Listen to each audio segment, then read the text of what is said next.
suñu waxtaan ginnaaw lu nu mel dañuy daal di ñëw itam desandi si ba tey mais benn pàcc exactement du côté de la régie Arfan mooy waa Tambacounda dañoo ne Tamba mooy Dakar Dakar mooy Tamba du ñu nangu exactement li nga xam ne que moo di Tamba nekk fenn foo xam ni itam amaana ni dañ fay sanctionner nit parce que dañoo jàpp ni li nga xam ne que moo di ñu mel di leen fa indi Tamba pour daal leen sanctionner les débats sur l'affectation des magistrats et la preuve de l'échec de l'État dans les villes lointaines maanaam ñoom dañoo jàpp ni lu nu mel la échec gu li nga xam ne que moo di suñu dirigeants yi la si ville yu sori yi notre ville n'est pas une énorme prison à ciel ouvert que ni seenu ko ville du li nga xam ne que moo di kasa boo xam ne itam da nga koo daal di tijji alors avant les populations de Tambacounda s'insurgent contre la stigmatisation Tamba mooy Dakar noonu la ko tuddee exactement.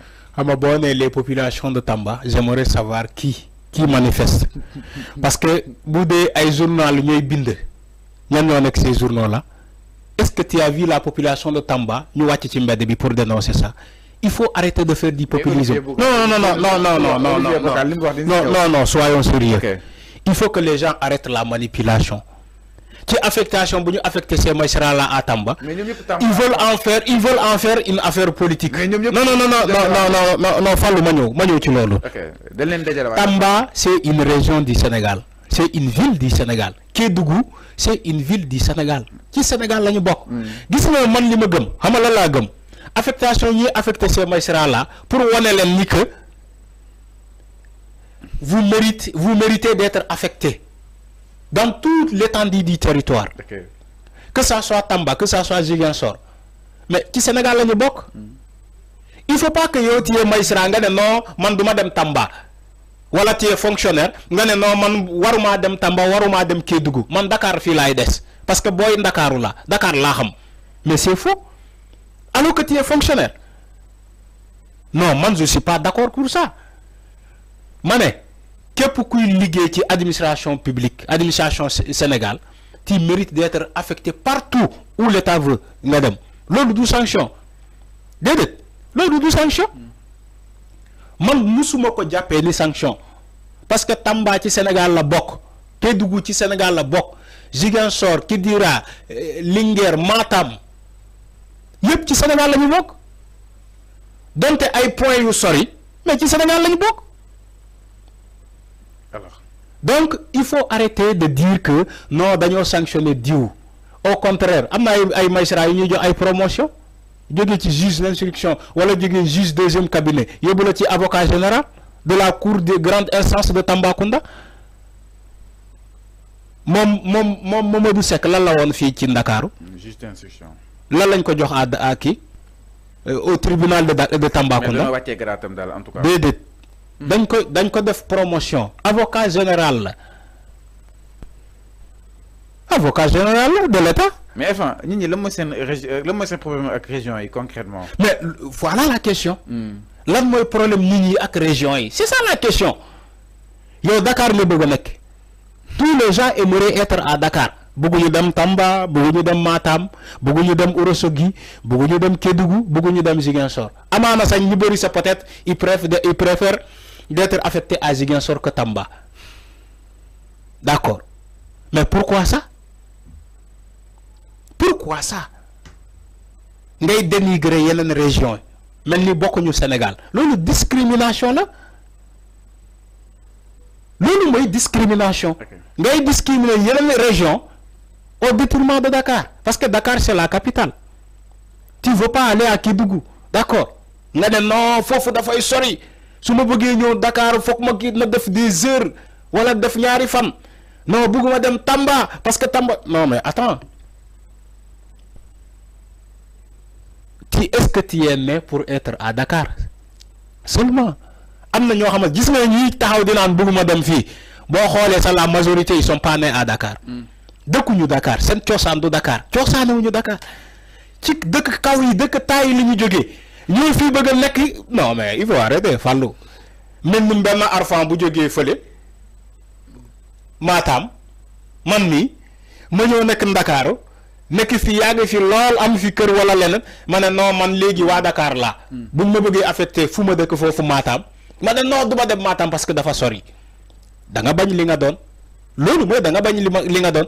nga ne yow nga jógee ci dëkk àll yi fële ñu ne dañ lay affecté Kédougou wala Tamba nga ne duma fa dem parce que man booy Ndakaaru laa léegi da nga bañ li nga doon. da nga bañ li nga doon. Sabassi Faye aujourd'hui dañ ko delloo njukkal xam nga fan lañ ko affecté. fu mu dëkk. Fatigue. mais loolu peut-être ñu xam nga bu fekkee récompense on aurait attendu Sabassi Faye ñu andi ko le tribunal hors classe de Dakar. Pourquoi andiwuñu ko Dakar parce que pourtant il veut aller à Dakar hein. Pourtant Sabassi Faye bëgg na ñëw Dakar. Parce que Dakar fii la yëpp yomb fii la neexee voilà nga nekk non maay tribunal hors classe de Dakar moom kaasul de dañ ko yóbbu Fatick bu dee récompense bi ngeen wax nii moom Sabassi Faye dañ koy andi fii tribunal hors classe de Dakar mu jiite ko. loolu mooy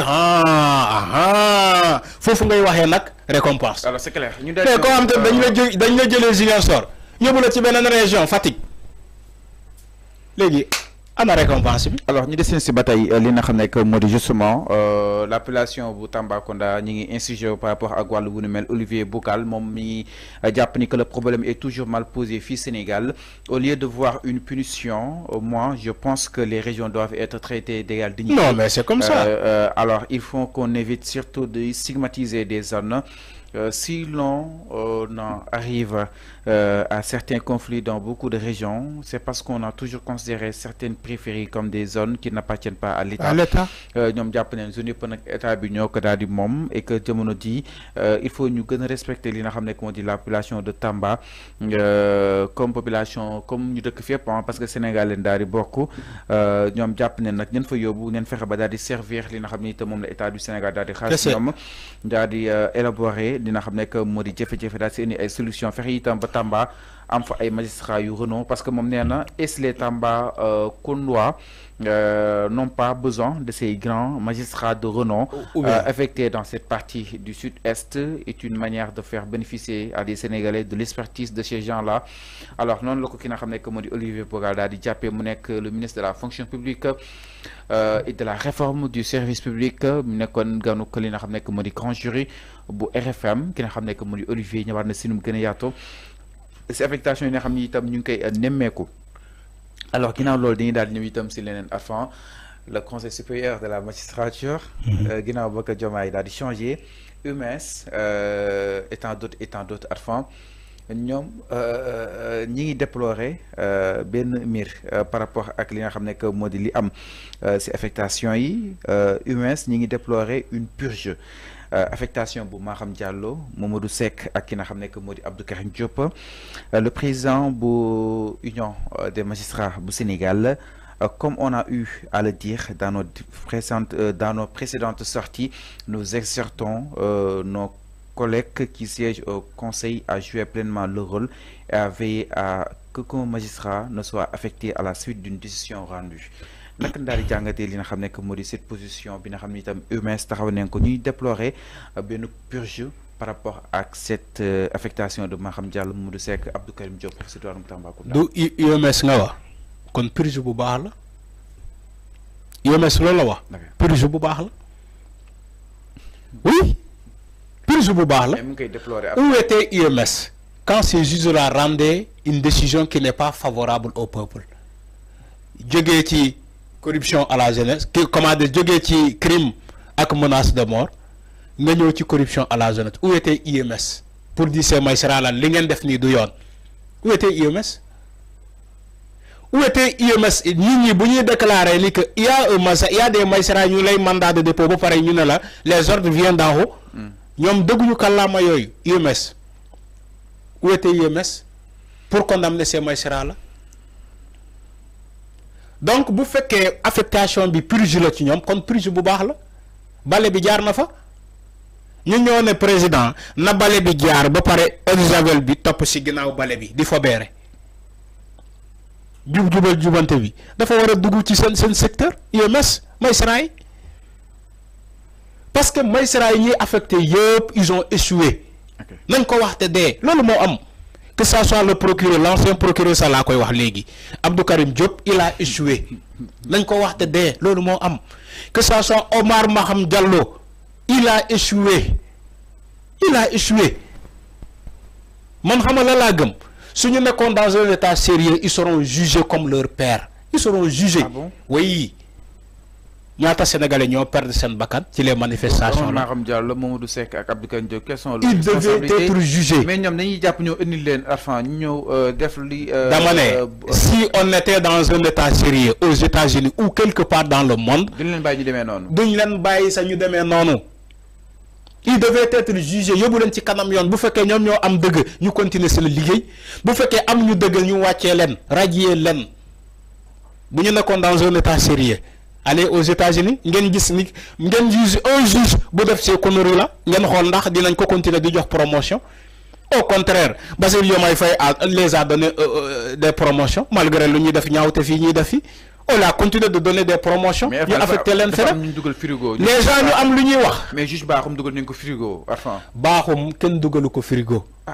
Malgré c'est-à-dire que moom kenn du ko affecté parce que grade bu mu am. amul liggéey maintenant Bakhoum dafa bokk ci équipe bu laaj yi. Il a fait partie de cette équipe-là qui a échoué. Mon Bakhoum, il mérite des sanctions comme tout le monde. Comme grade Maïko pour nous affecter comme phénomène. Moi, je suis au conseil d'administration. Je suis comme conseiller.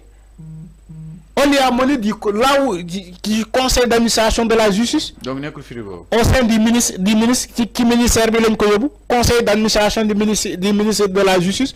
Il faut que vous wax leen ma ban frigo lañ ko yóbbu mais buñ ko yóbbee frigo mais il l'a mérité parce que il a fait partie de cette équipe là qui a échoué de cette équipe de la justice qui a échoué. Bakhoum il fait partie. Hamadi Diouf il fait partie. Abdou Karim Diop Omar Maham Diallo Mamadou Seck Hamadi Diouf moom Bakhoum ñoom ñëpp ils font partie de cette équipe de justice qui a échoué. Donc, si nous avons sanctionné, nous pouvons sanctionner. Si on était dans un état sérieux, nous avons fait une promotion, nous avons fait kanam atekaay bi ba pare bu ñu sété ñu continuer seen liggéey bu ñu sétulé ñu sanctionner le point mais fi Sénégal ngay gis may sira bu def fan ñu affecté ko Kédougou ñi taxaw ne woy on l'a sanctionné. Est-ce que xam nga lan moy sanction? Sanction duñ la jox promotion de déedéet sanction duñ la jox affectation déedéet dañ lay simi attee la comme ñëpp loolu mooy on l'a sanctionné mais magistrat bu ñu sanctionné Tambacounda ay nit ñi taxaw di naan non dañ ko sanctionné non ils ont sanctionné Abdou Karim Diop non ils ont sanctionné Omar Maham Diallo ci affectation à Tamba yéen loolu ngeen wax sanction kon bu ñu leen yóbbee justice wala simi leen loo leen di wax kon su boobaa dañ leen ray bu boobaa dañ leen ci rey nañ ko. Oui, Sénégalais, il a posé la question. Non, il faut arrêter ça. Il faut arrêter. Lolo de sanction, lolo affectation là.